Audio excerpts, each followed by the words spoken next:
I started working in nightclubs in Blackburn when I was 16. It's a part-time job while I was at college. I loved the environment and ended up spending the next sort of 20 years doing it. I managed as a general manager Odyssey in Bristol, opened Nemesis in Rochdale, and then went to Atlantis in Bolton, which closed in 2005. In the 80s, 90s and early 2000s, it was very lucrative, yeah. Most towns would have a big 2,000 plus capacity nightclub, if not 2 or 3. It wasn't unusual to take upwards of £40,000–50,000 on an average week, and it certainly wouldn't be exceptional on, you know, New Year's Eve or bank holiday weekends to take 80 to 100. There were a lot of scary moments over the years. One that stands out would be in Rochdale in '99. We had 4 or 5 fancy cars pull up on the car park on a fairly quiet night and saw 15–20 guys, certainly not dressed in a manner that you would be admitted to any club at the time. Came up to the front door. I stood there with the doorman behind me and said to the chap at the front, you know, "I'm sorry lads, you won't be allowed in tonight." And the guy pulled up his t-shirt, showed me his revolver and said, "We are coming in." The company I ran nightclubs for at one point owned Esporta.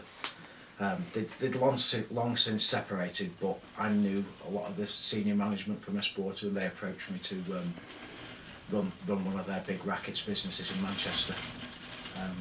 Remarkably similar in lots of ways as a leisure business, but obviously in a completely different sector.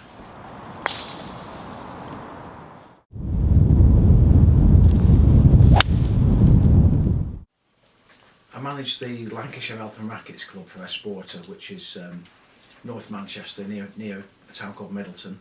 And after that I managed Titherington Golf and Country Club, which is a championship golf course in Macclesfield, Cheshire. A typical year would be January. You would be selling health and fitness memberships to everyone who'd eaten too much over Christmas. That'd carry on till April and be an underlying theme through the year. Then April would be a big push on golf memberships for the year. Following into summer would be corporate golf sales and delivering weddings and conferences, and selling weddings and conferences for the forthcoming year. All the way through to conference and banqueting through Christmas, members' Christmas parties, restaurant bookings for corporate Christmas parties. Halloween and Bonfire Night were both big events. It was very much a children's club, as family club.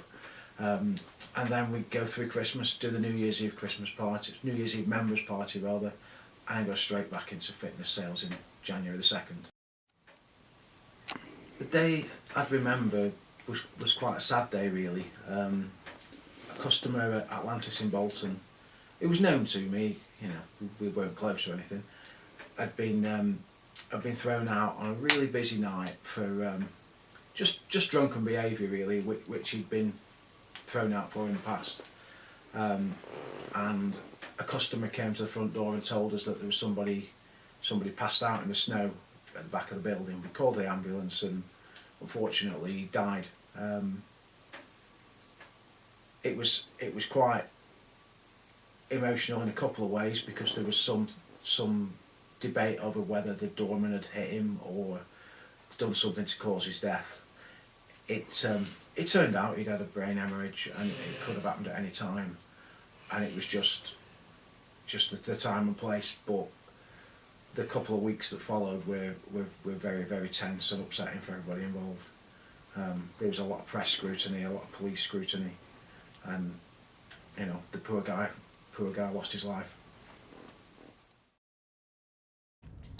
Now Mark works in the construction industry. After buying into his brother-in-law's building firm, he has helped the company reach new heights, utilising his sales skills from previous jobs to help sell contracts to a wide variety of customers. Mark loves this new career path, as he says that he has always had a love for building things, and this way he can help other people's visions come to life.